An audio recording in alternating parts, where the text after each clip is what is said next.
Well, some strong wind gusts are returning out west, which could fan those flames of the wildfires.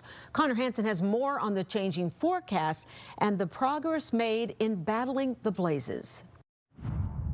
Nearly a week after several wildfires started to tear through the Los Angeles area, firefighters are seeing some progress, but officials are warning this fight is far from over. This is what's left. Everything is decimated. The town is decimated. People in the Pacific Palisades area returning to salvage whatever they can after flames leveled their neighborhood. Some say they barely had time to escape before the fire reached their homes. We didn't bring any clothes for ourselves.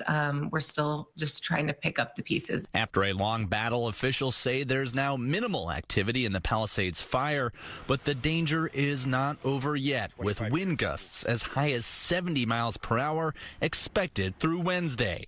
Officials across Southern California are pre-deploying firefighters and engines to high-risk areas in case of potential flare-ups. 30-mile-an-hour winds with 50-mile-an-hour gusts are devastating.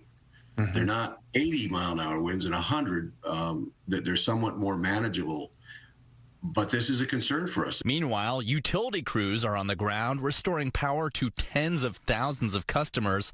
But officials say if winds get worse, there could be more preemptive power shutoffs. The necessary public safety power shutoffs are important for our collective safety in preventing the next wildfire natural disaster. At least 24 people have now died in these wildfires, and officials unfortunately expect that number to go up as they search through homes with cadaver dogs for anyone who might have been left behind. In Los Angeles County, Connor Hansen, Fox 32 Chicago. Sylvia, back to you.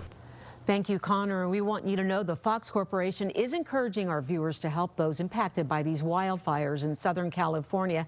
And if you'd like to help, just visit go.fox/Red Cross or scan that QR code right there on your screen.